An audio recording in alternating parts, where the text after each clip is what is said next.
Hoy vamos a hablar de toda la gestación del siglo XIX, la guerra de Crimea, las sociedades secretas, Tchaikovsky y la formación de la identidad y el alma rusa en el mundo del siglo XIX.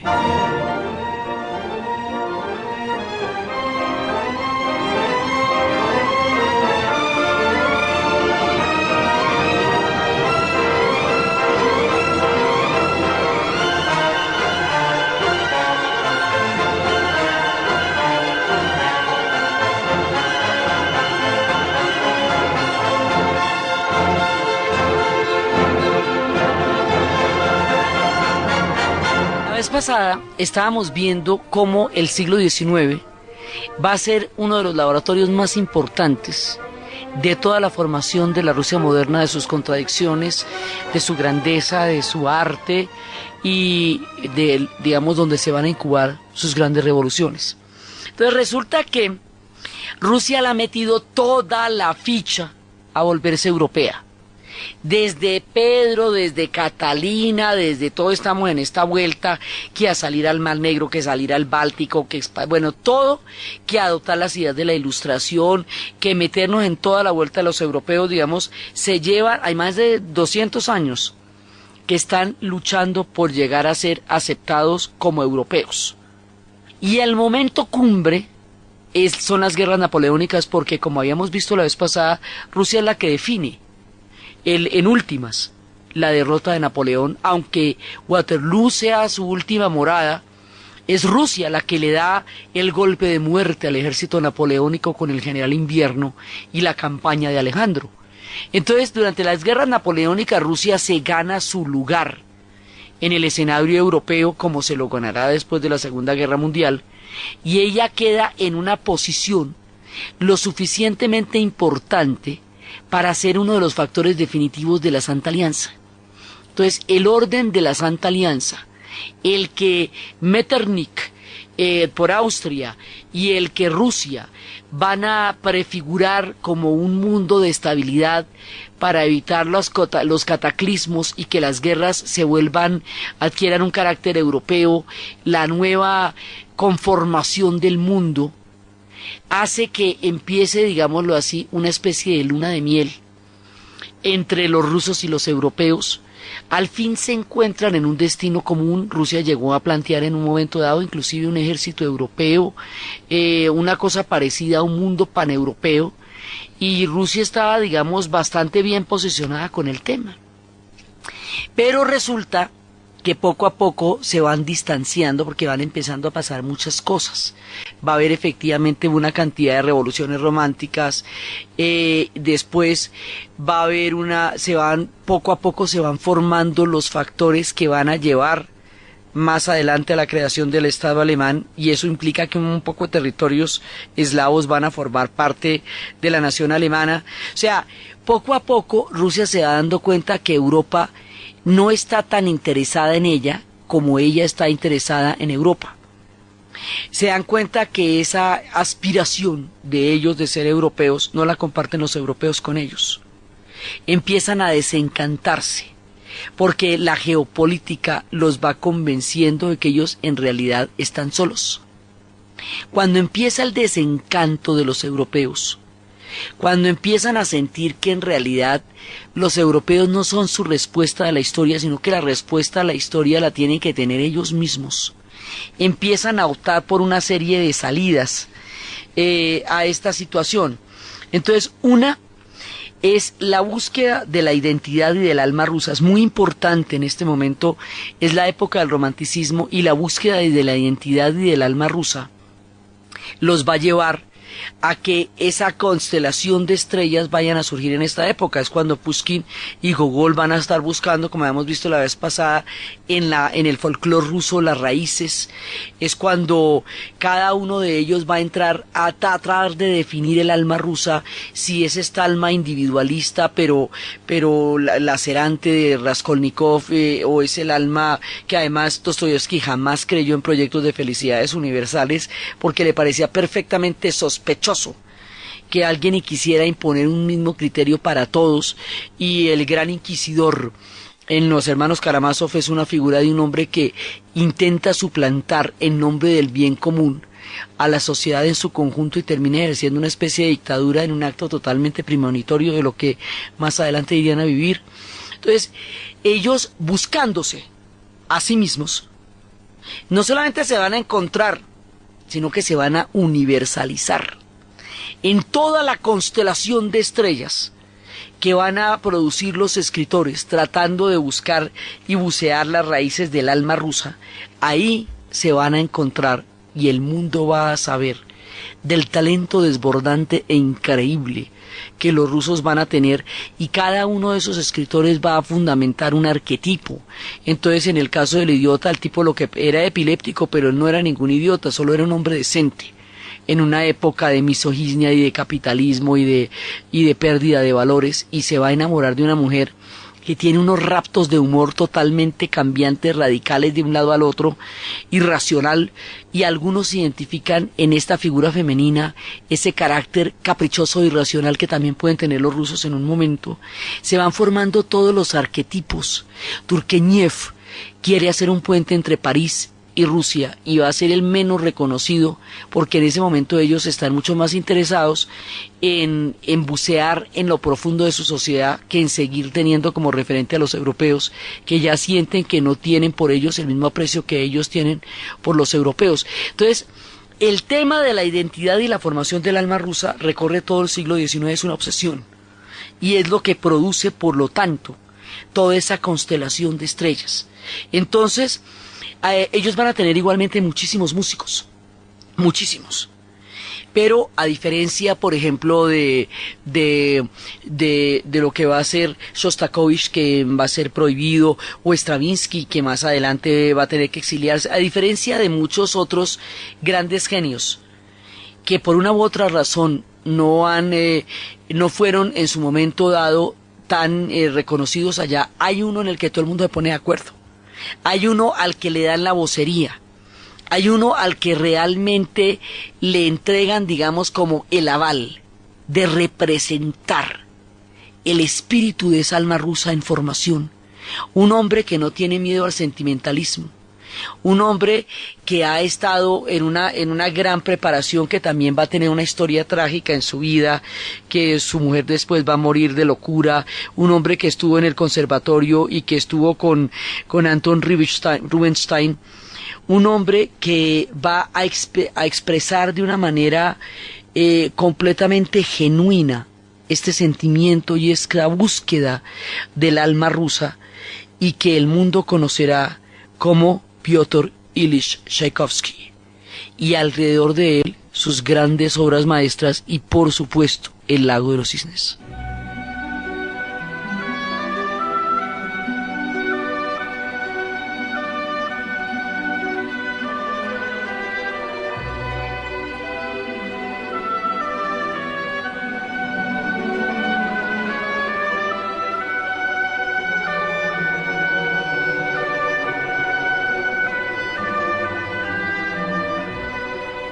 Tchaikovsky con El lago de los cisnes va a estremecer, con La bella durmiente, con Cascanueces, con todas sus voces sentimentales y maravillosas, expresa también esa increíble dulzura de un alma que no solamente puede llegar a explorar los confines del sufrimiento, de la humildad, o los confines de la sabiduría, de la magnanimidad, sino de una profunda dulzura que Tchaikovsky, con toda la autorización y el apoyo de su pueblo, va a expresar de una manera absolutamente maravillosa, y los ballets que se van a dar alrededor de esto estremecen los sentidos de una manera increíble.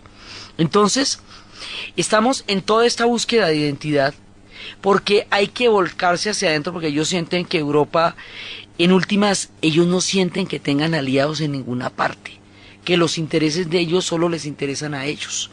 Entonces, por un lado, está esta búsqueda frenética de su identidad, que es la que nos va a beneficiar a todos, porque es donde definitivamente vamos a tener acceso al gran arte ruso. Por el otro lado, hay una expansión muy grande. Cuando ellos sienten que Europa de alguna manera ya no los apoya, entonces se van expandiendo, y se van a expandir por el oriente hasta crear una base naval en Vladivostok, lo cual es muy complicado porque va a empezar la modernización del Japón y en algún momento se van a encontrar y se van a chocar contra este Japón Meiji en la base de Vladivostok, donde realmente no había que hacer una presencia naval sin estar uno conjurando en el futuro una guerra. Empiezan a expandirse y empiezan a hacer un control mucho más grande sobre Polonia, sobre los Bálticos, sobre los Cáucasos, sobre los pueblos transcaucásicos, y un proceso de expansión frenético que después va a juntar a las repúblicas centroasiáticas, a Turkmenistán, que es una manera de crear digamos, un orden ruso, a rusificar todo esto, y se van a meter con Tayikistán, Kazajistán, Kirguisia, y crear las repúblicas centroasiáticas, y en el término de 4 reinados, ellos ya llegan a construir un imperio que tenía 190 millones de habitantes. En el siglo XIX era casi que toda la tierra estaba allá, y de lo que va a ser la parte terráquea del planeta azul, la 6ª parte va a llegar a pertenecer al imperio ruso. Su expansión va a ser absolutamente ilimitada, ya están en la Siberia, y en un momento dado eso también los va a debilitar mucho porque es demasiado, abarcan demasiado, y entonces se expanden. Al expandirse tienen que crear estados policiales, un aparato burocrático gigantesco, unas policías paralelas que solo responden al zar para poder mantener la cohesión de una cantidad de pueblos que están ahí metidos por un proceso de expansión y no de convicción. Entonces se van expandiendo, y esa expansión los va a llevar al temita de siempre. Y el temita de siempre es el control de los puertos sobre el Mar Negro, porque del Mar Negro salimos por el estrecho al Mediterráneo y ahí estamos en Europa. Ese es el temita de Catalina, y ese es el temita, y ese temita tiene un nombre: Crimea. Así de simple, Crimea. Crimea el diamante, Crimea donde desaguan los ríos.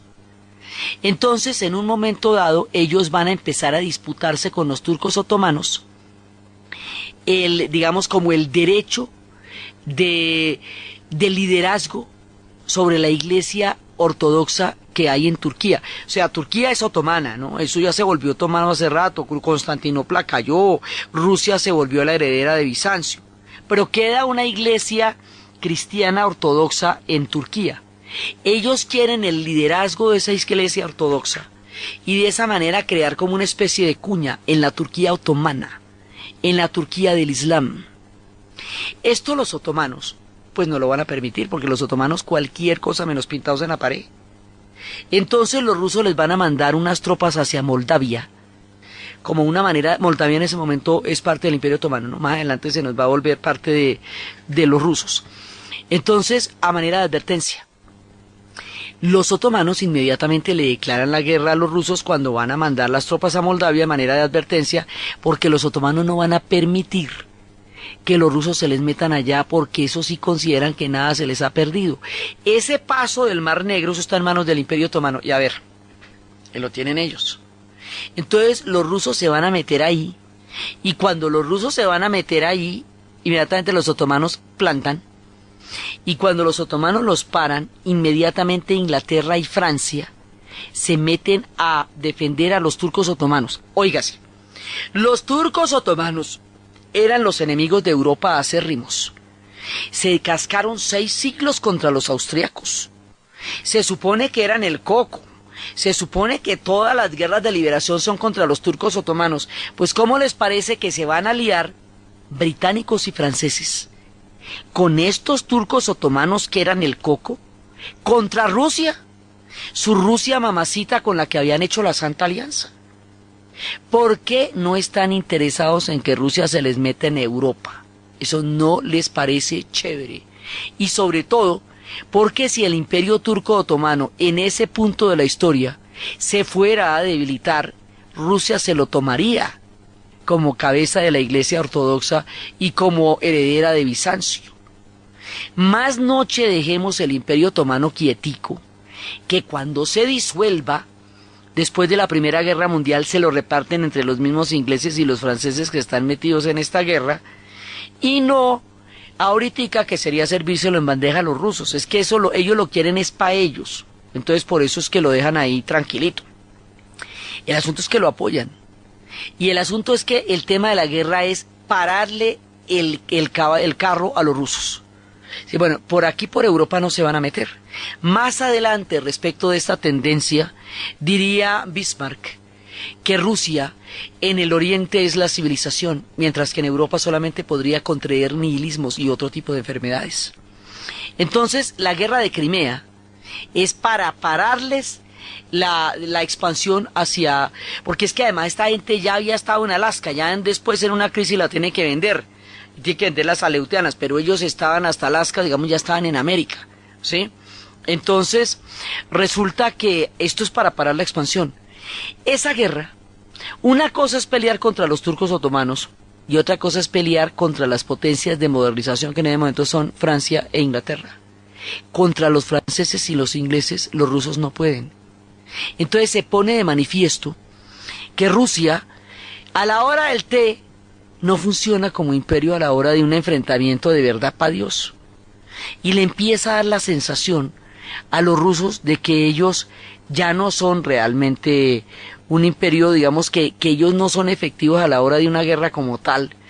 Una sensación de estafa, de jartera, de decepción, de desencanto, como que no funciona, como que la guerra de Crimea, que es de la que estamos hablando, va a generar un profundo desencanto en el alma rusa. Los va a hacer sentir que ellos no están en las condiciones en que les habían dicho que estaba el imperio. La guerra de Crimea la pierden. Y no solamente la pierden, sino que pierden un poco de posiciones en el Báltico. Porque es que lo que es Crimea, eso es Ucrania, ¿eh? Y ahí estaban los puertos más importantes que eran Odessa y Sebastopol. Hoy día eso es Ucrania. Durante mucho tiempo fueron un mismo país. Pero en ese momento, digamos, ese pedacito está bajo el control de los otomanos, entonces ellos van a perder ahí el chance. Fueron por lana y salieron trasquilados, o sea, ellos salen ahí mal librados de eso. La guerra de Crimea va a pasar a la historia por 2 capítulos.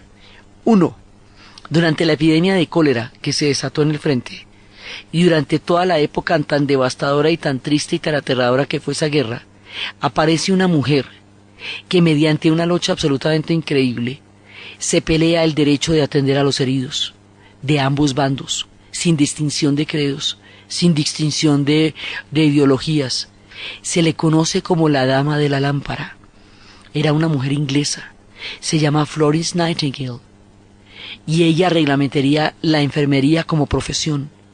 Y se le llamaba la Dama de la Lámpara porque ella entraba por entre todo el sufrimiento de los hombres, buscando con su lámpara a quien aliviar de una situación tan agobiante, con un grupo de mujeres que estuvieron con ella. Y esta es la reglamentación de lo que van a hacer las enfermeras.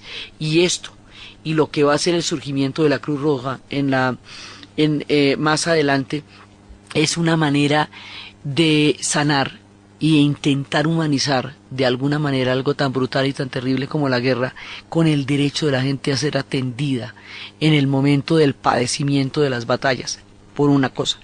Esa es la heroica y la bonita. La otra es una gran estupidez, como de las historias más emblemáticas de la estupidez militar. Eso se llama la carga de la caballería de la brigada ligera. Y la carga de la brigada ligera es que los turcos, los ingleses y los franceses ni se entendían ni se ponían de acuerdo para la foto, y cada uno pensaba lo que se le daba la gana y hacía lo que mejor le parecía.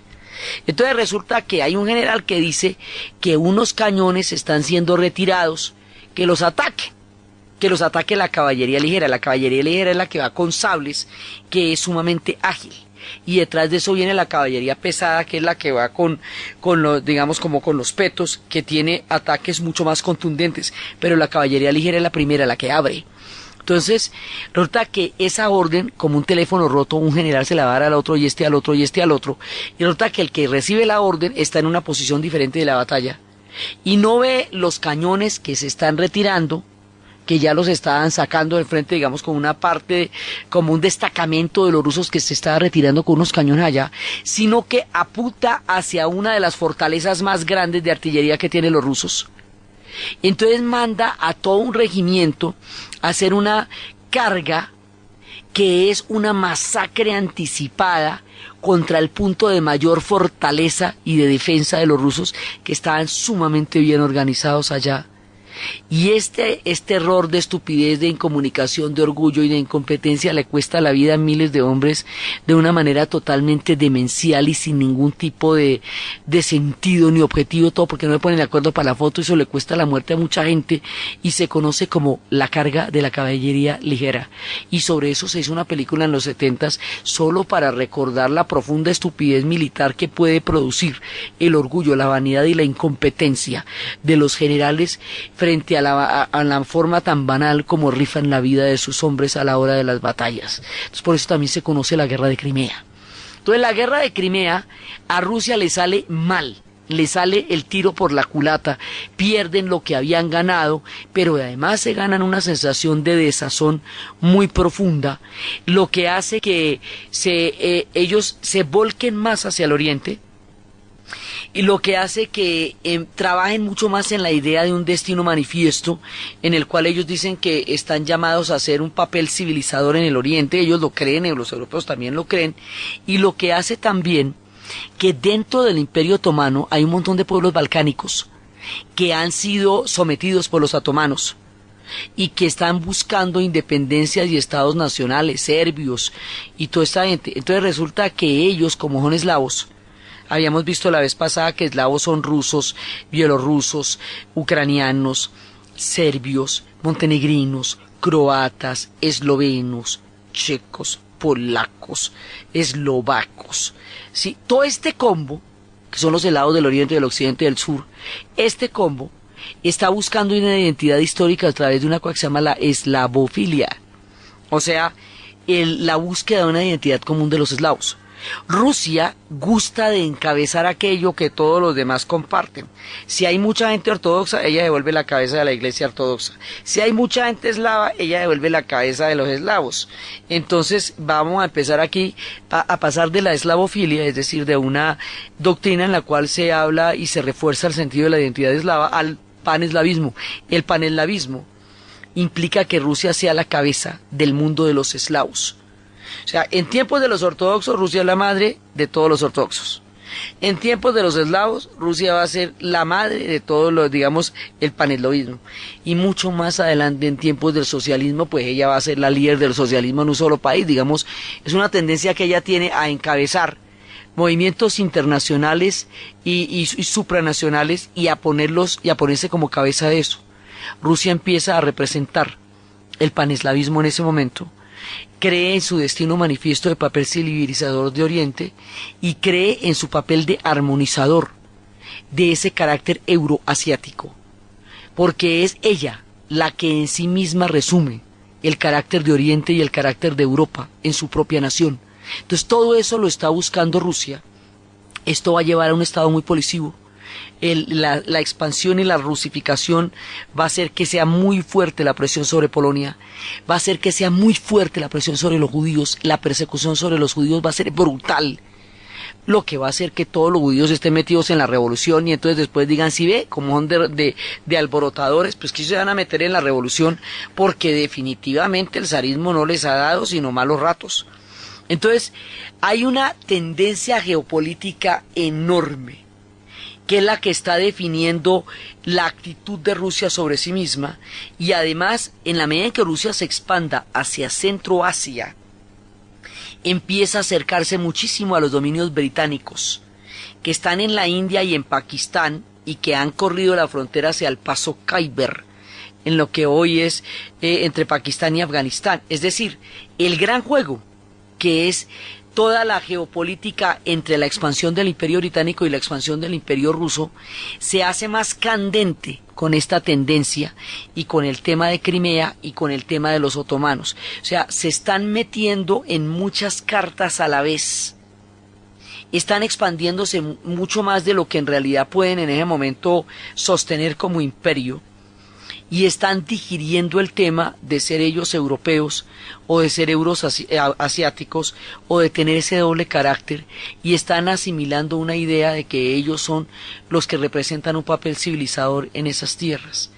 Todo eso está pasando en la geopolítica y eso se va a traducir en cosas muy concretas en la vida cotidiana y en el rumbo que tome Rusia en ese momento.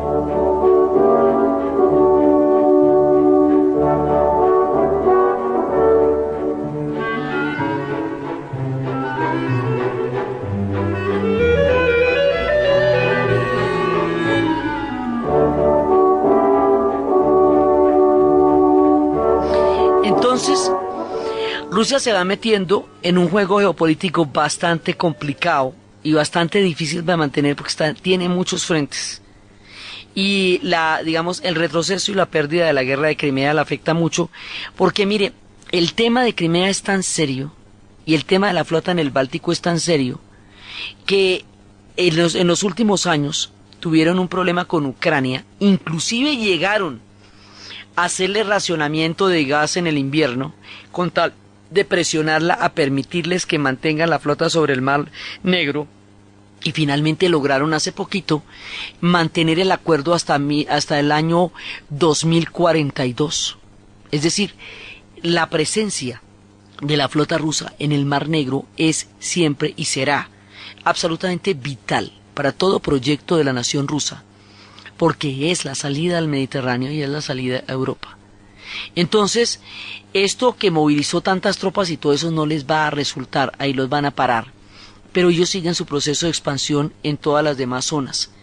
Ahora, por otro lado, la guerra de Crimea pone de manifiesto que Rusia es un estado muy atrasado con respecto a los mismos parámetros que los europeos les han enseñado, pueblo que ha asimilado la ilustración y que ha asimilado la modernidad. Entonces, ¿qué es ser moderno?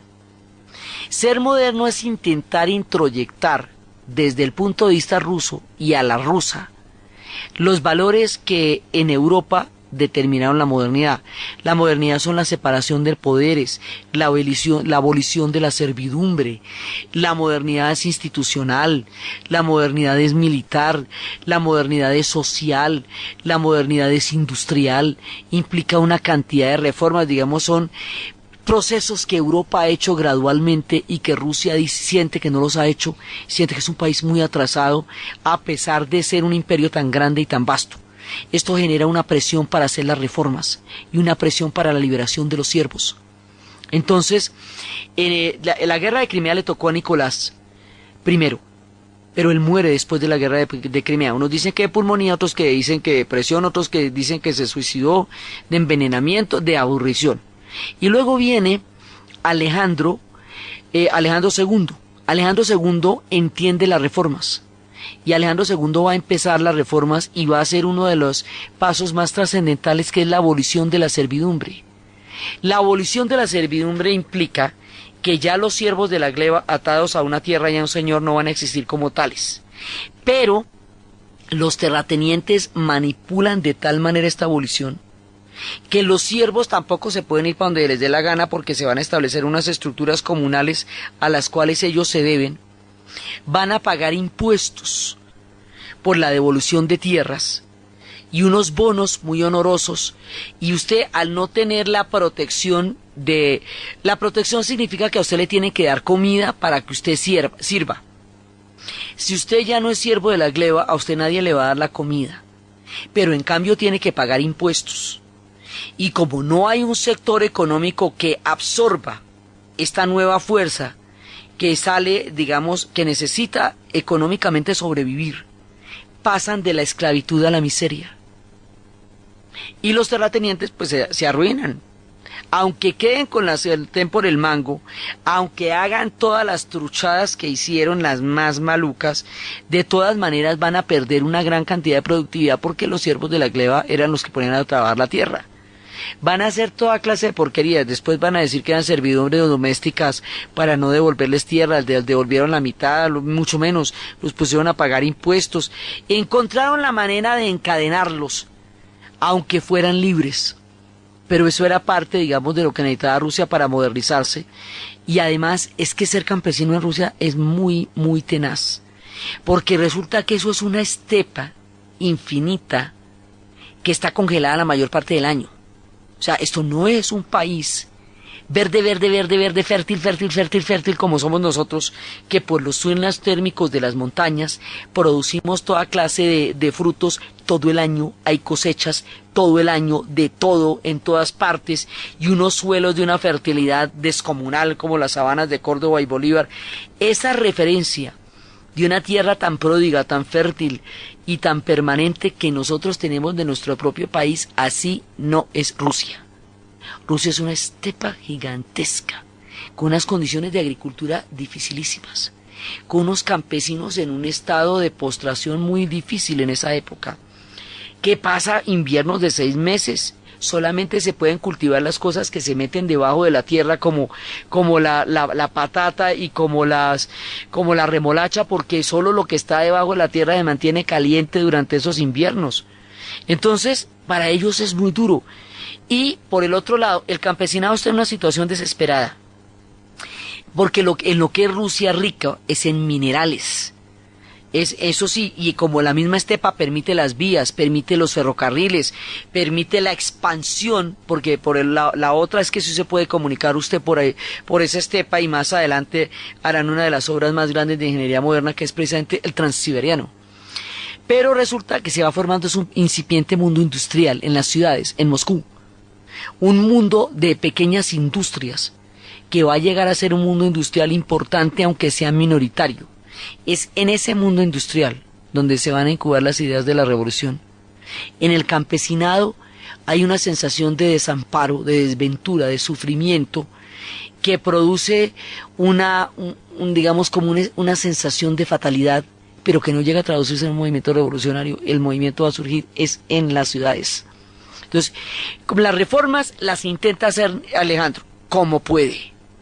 Pero resulta que como no hay una representatividad institucional, sino que esto ha sido una autocracia, y Nicolás gobernó eso en nombre de la autocracia, era digamos la autocracia, el centralismo, el estado policivo, todo. Entonces Alejandro trata, digamos, de modernizar eso, pero hay una cantidad de sociedades secretas que se han venido formando, porque no hay ninguna manera de tener representación de fuerzas políticas distintas en Rusia. Una de esas sociedades secretas que habían tenido su antecedente en los decembristas, que eran simbólicos, esta se llama la voluntad del pueblo. Esa sociedad de la voluntad del pueblo va a generar una serie de atentados, buscando, cambiar una persona por otra, a ver si logran muchas más de las reformas, porque Alejandro como reformador se siente una amenaza para aquellos cuyos intereses toca, y se siente demasiado tibio para aquellos cuyos cambios esperan. Eso va a pasar mucho a los reformadores y va a pasar mucho en Rusia. El asunto es que a este tipo lo van a matar, le van a poner un atentado. ¿Y dónde lo matan? 26 años después, como un acto de recogimiento y de dolor y de homenaje. Allí donde lo mataron se va a montar una basílica, la cosa más impresionante, que es la característica actual de San Petersburgo más grande, y por este hombre se llama la Basílica de la Resurrección o la Sangre Derramada. Esa basílica tiene 9 cúpulas y termina en unos colores azules. Es descomunal, magnífica, maravillosa, uno de los grandes prodigios de la arquitectura y un testimonio de la historia arquitectónica desde los tiempos de Novgorod y desde los tiempos de los orígenes de Moscú, convertida en un monumento brillante y genial, que se inmortalizará por eso, por ser la sangre derramada, que más adelante, en los tiempos de la Segunda Guerra Mundial, una bomba caerá sobre esa basílica, quedará incrustada debajo de la estatua de San Sergio, nunca estallará, y hoy por hoy es conocida como uno de los grandes milagros de la fe, porque la hubiera destruido por completa, y eso es uno de las grandes joyas de la joya que es en sí misma San Petersburgo.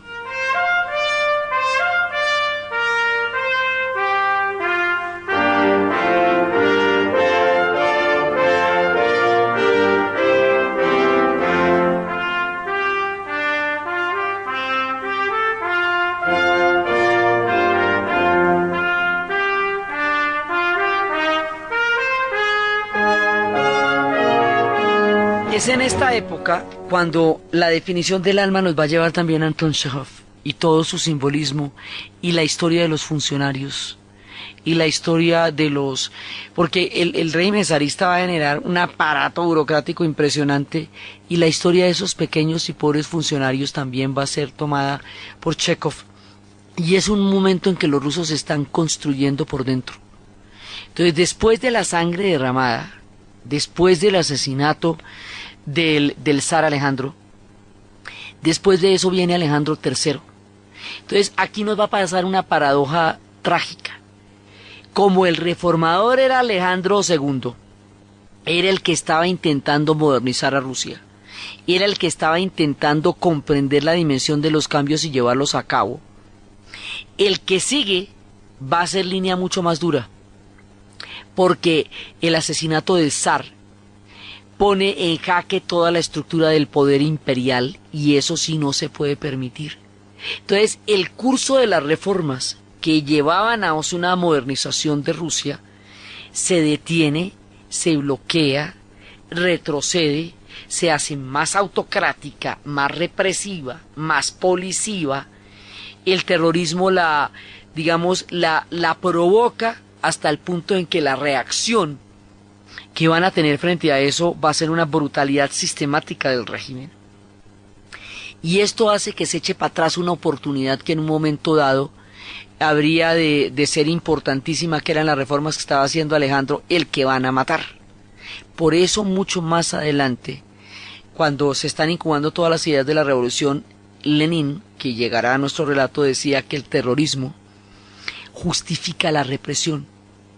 Lo que hace es retar al Estado para que el Estado responda con toda crueldad, que no es una reivindicación colectiva, que no se puede de esa manera decir que son las masas las que están determinando el curso de su historia, sino que unos pocos deciden tomar en sus manos una situación que un pueblo debería ser capaz de transformar y que por lo tanto eso no puede ser un método para la revolución, pero eso es uno de los personajes que creen esto. Pero hay de todo, hay sociedades secretas, grupos terroristas, grupos anarquistas. Hay una influencia profunda de las ideas del socialismo, que en ese momento hay toda una serie de contacto con ideas del socialismo que están en plena evolución en Europa. Hay un momento en que el paneslavismo también está constituyéndose en una tendencia política importante. Hay un sentido de fatalidad del campesinado que requiere alguna forma de redención, alguna salida, alguna esperanza. Hay un mundo industrial que está empezando a crear una clase obrera que en contacto con las ideas del socialismo empiezan a buscar otro tipo de proyectos. Hay toda clase de fuerzas políticas de una Rusia que en contacto con Europa y en la búsqueda de su propia alma está intentando encontrar un camino, pero esos caminos no van a tener salida ni representación dentro de las condiciones del nuevo zar, porque el asesinato de Alejandro II ha bloqueado el paso hacia esa nueva Rusia, un poco como lo que le pasaba a España cuando va a perder el tren de la modernidad, que todas las nuevas Españas que van naciendo no van a tener una salida, porque hay un tapón hacia todo cambio que va a ser muchísimo más reforzado por el asesinato de Alejandro II.